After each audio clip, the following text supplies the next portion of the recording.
Okay, so I'm going to ask, if the sound person, I'm so sorry, I don't have glasses on, but if I could use this mic instead of the podium mic. Absolutely.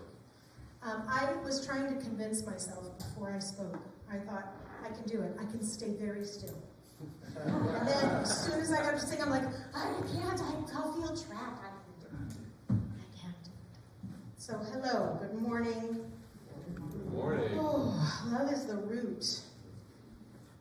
I'll tell you really quickly that that song, I wrote it. When I wrote it, the words love is the root in the song is ROOT/ROUT. So love is the root of everything that grows.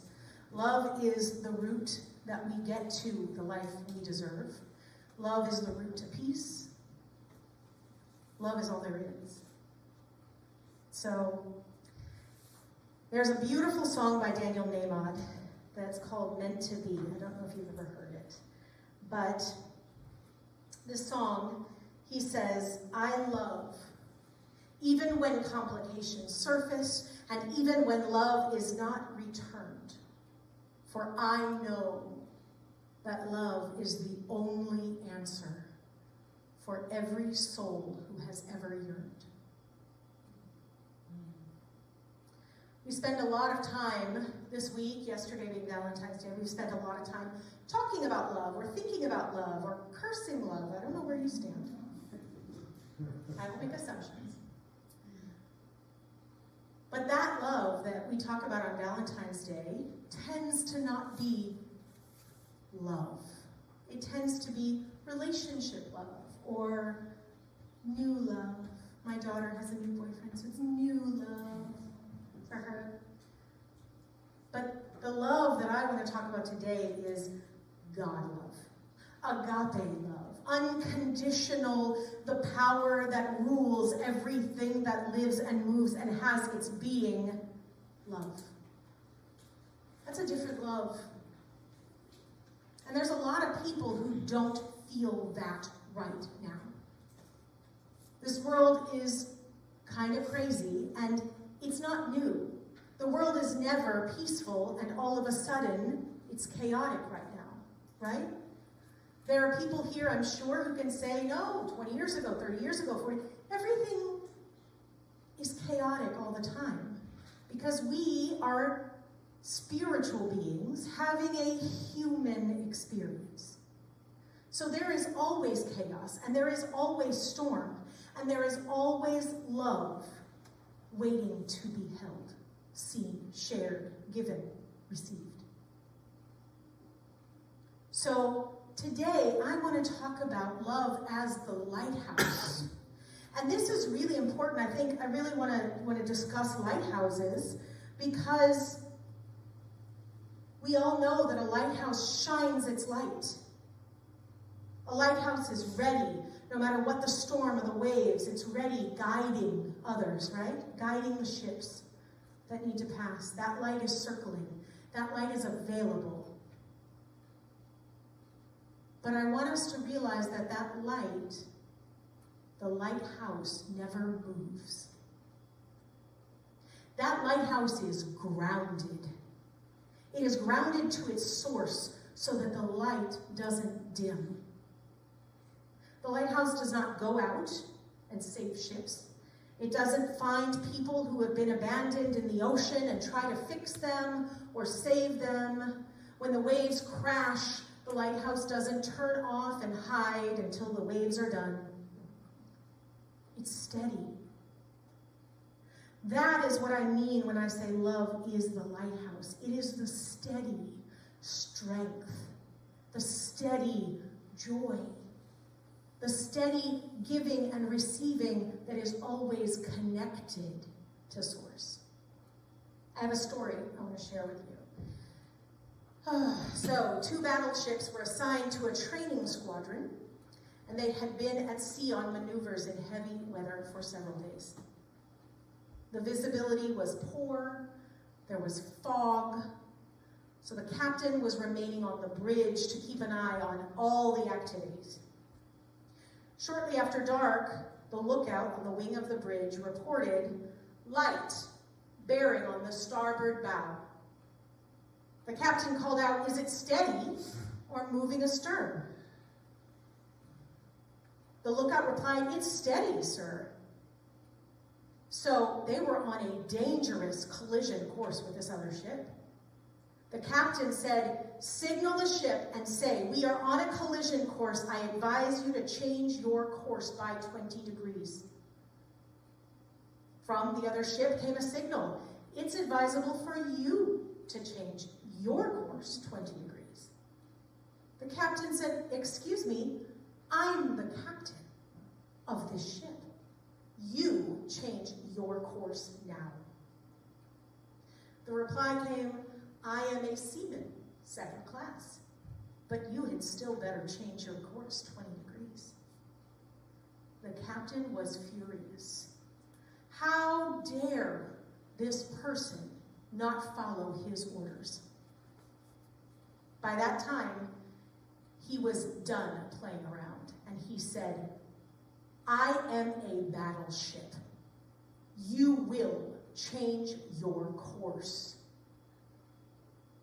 And the reply came, "I am the lighthouse."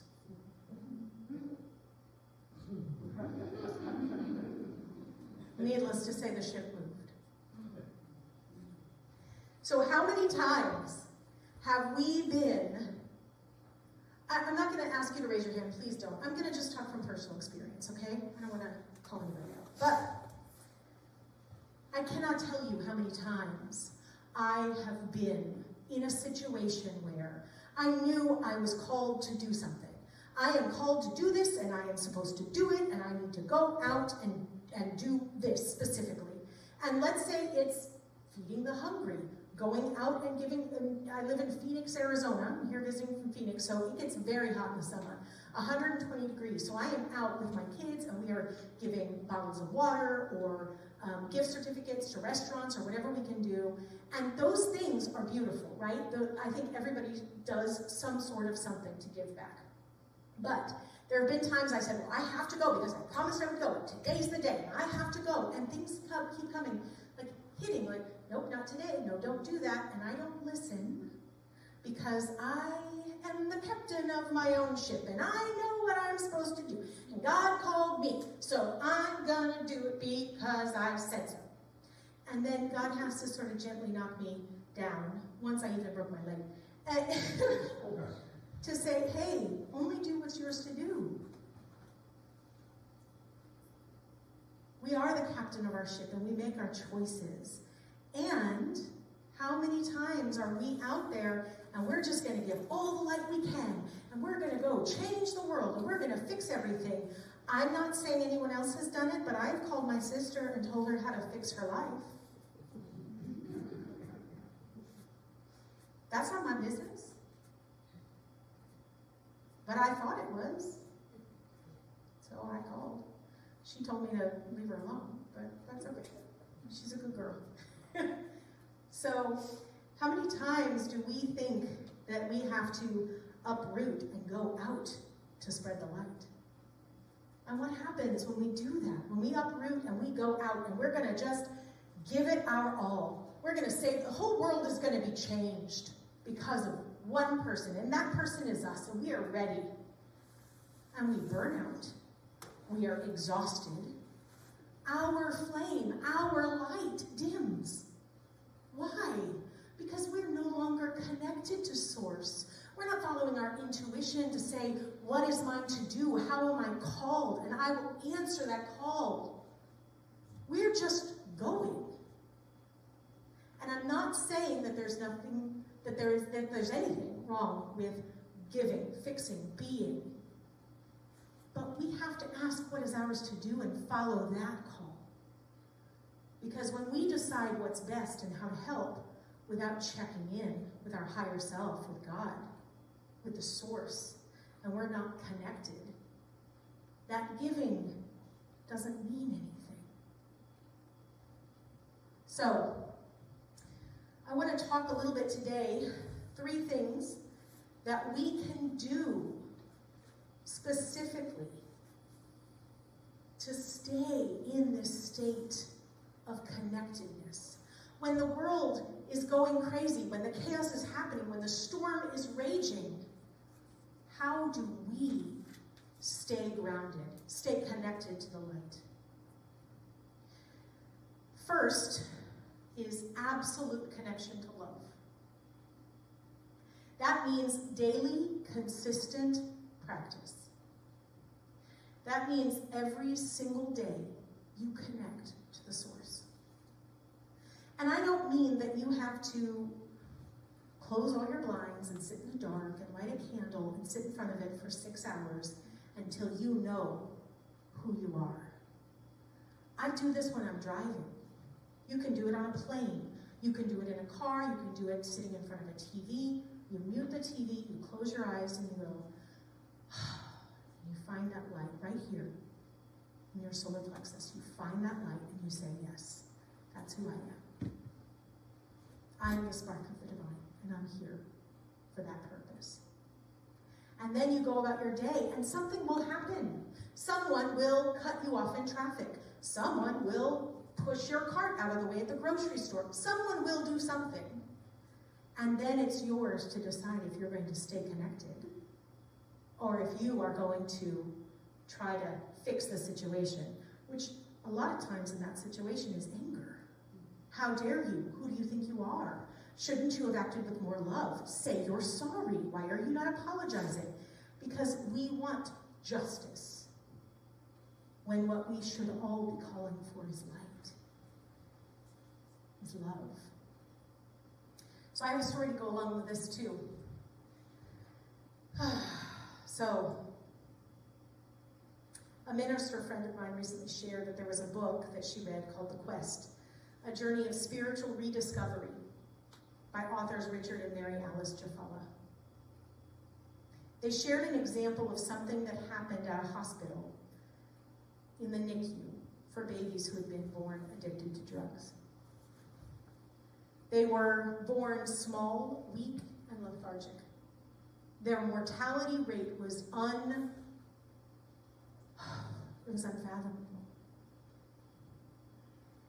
It was heartbreakingly high.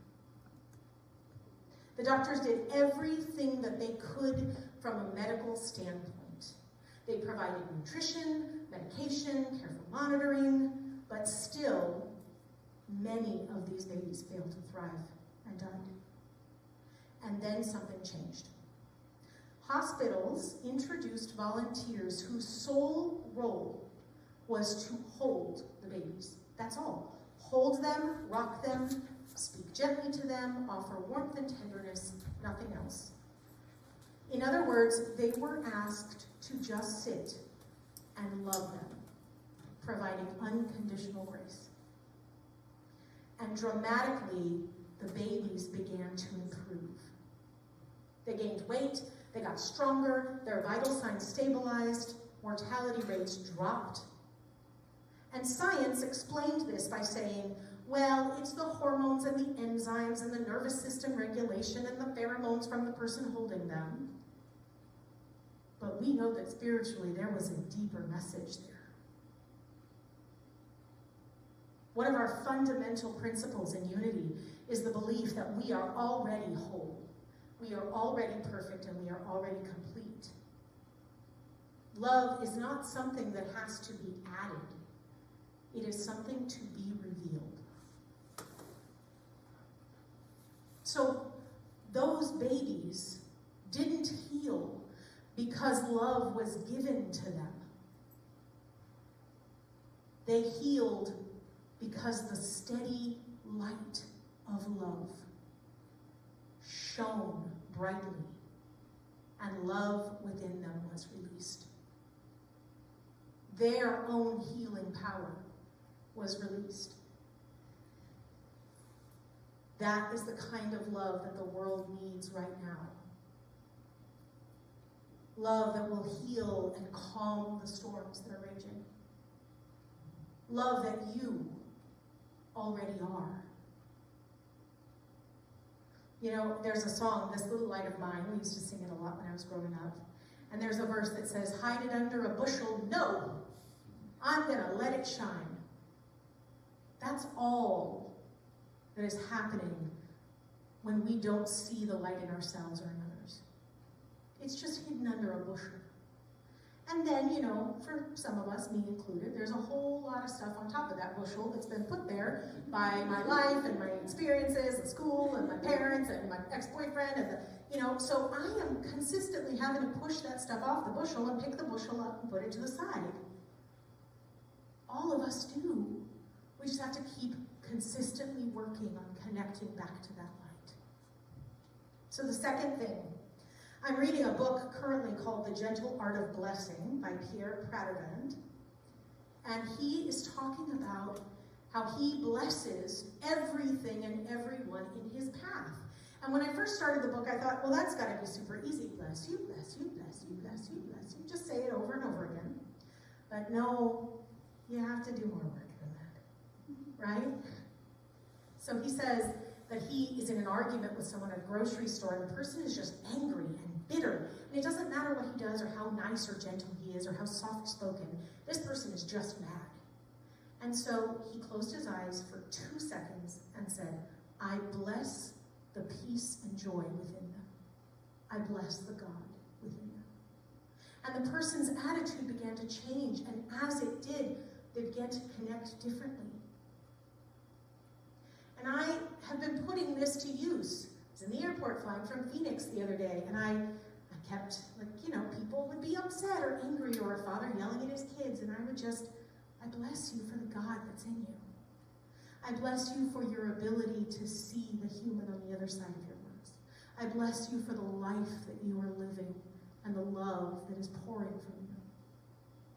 And what I realized is in that blessing of another person, we are blessed. We connect to our light. And we call out their light. And then that light shines so brightly that whatever bushel and basket and stuff is on top of it, the light just blows it off until the two lights are connected and we are whole again. So I invite you to try that. Try blessing people who are showing you something other than love. Because when we connect to our light, if there's only one light, it calls all of us to connect. So the last thing, the third thing, is my favorite, but man, it is the hardest one. It is the Ho'oponopono prayer. How many here have heard of it? Yeah, a few of you. Author Joe Vitale wrote about his experience with a therapist in Hawaii who cured a complete ward of criminally insane patients without ever seeing a single one of them in person. He used the ancient Hawaiian practice called Ho'oponopono. And here's what he wrote about it. Dr. Hugh Len wrote, if we believe that we are responsible for our lives, it means that everything in our lives that we are responsible for. Because it is in our life, it is our responsibility to heal it. If it's coming up in our worldview, it's coming up for us to heal it. Every single thing, the whole world is our creation because there is only one of us. And Joe Vitale wrote, this was really tough to swallow. Being responsible for what I say or what I do or how I show up is one thing, but to be responsible for what someone else says on a stage 3,000 miles away is something else. But the truth is, if you take complete responsibility for your life, then everything you see, hear, taste, touch, or in any way experience is your responsibility because it is in your life. That means terrorist activity, the economy, anything that you see that is not love is up for you to love. The problem is not with you. It's not with them. It is within. And it's up to us to change the connection within. So he went on to say that doing this whole Ho'oponopono prayer, he looked at patient files, and he said the words, "I'm sorry and I love you," over and over. That's all. I'm sorry, I love you. So I decided I would take this on as a commitment for myself for 30 days, and I'm still in that 30 days. And it is not easy. But this is not just people you pass. This is people that you may hate, that anger you beyond anything you've ever felt. The people that it is hardest to love. I'm sorry. I love you. Not easy, but simple. And so, I want to tell you that I've been doing this I started with one person, and I thought I need to do it for this person, and then now it's up to like 10 people. Every time I think, oh, I hate that person, oh man, got the list. So every day I'm doing the whole Ho'oponopono prayer, and I will tell you that it has changed me. Because prayer doesn't change God, right? Prayer changes us, and this does the same thing. Van Jones, a news commentator, author, and social activist, was speaking at the Revelations Conference in Agape, at Agape Spiritual Center in California, years ago, and he said, when it is hard to love, love harder. When it's hard to love, love harder. We love harder by staying connected, keeping our lighthouse grounded. No matter what the storm comes, the tornado, the hurricane, no matter what is happening on the outside, our lighthouse is strong because we are connected to the divine. That love is light shining so that every single person who seeks can find it the moment they need it. And our light never dims. So it's there for us to find when we need it too. And then we shine into each other, and the whole world shines more brightly. I love. Even when complications surface, even when love is not returned, for I know that love is the only answer for every soul who has ever yearned. Love is the lighthouse that does that. So now I'm going to ask us to go into meditation. I'm going to ask you to take what I've spoken about. Just contemplate it while we close our eyes.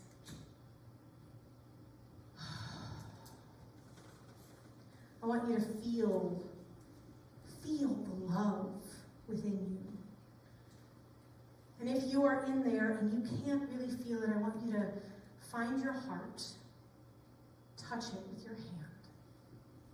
And I want you to go down into your intuitive core, the center of your being. And feel that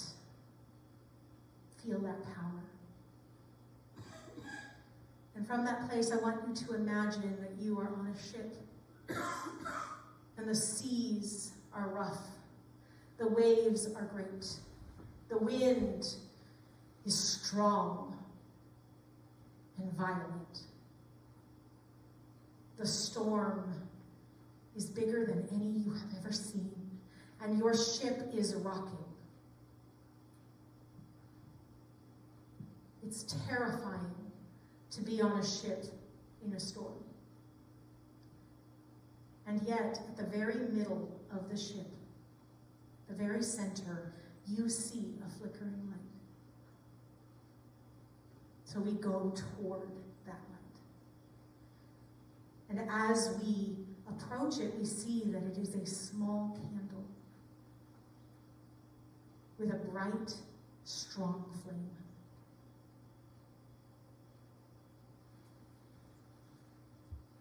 We pick it up and hold it in our hand. And no matter how much we move it, no matter how strong the wind is, no matter what is happening, that flame doesn't move.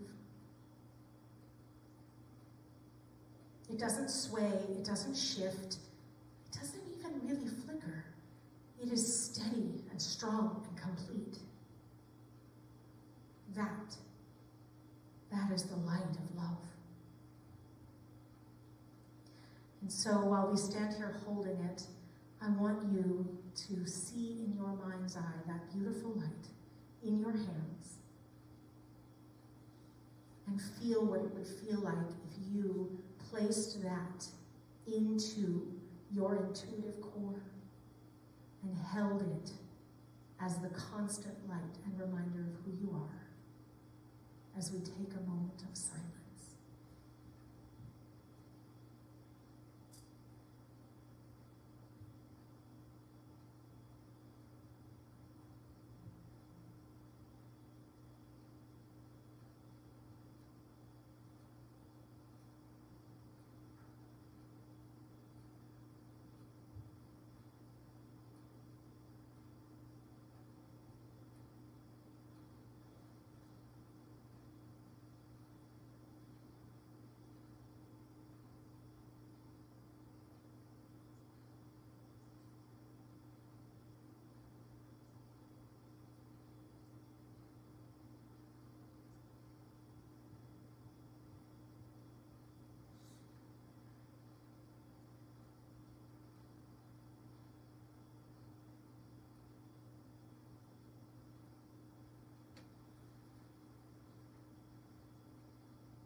As we leave the ship,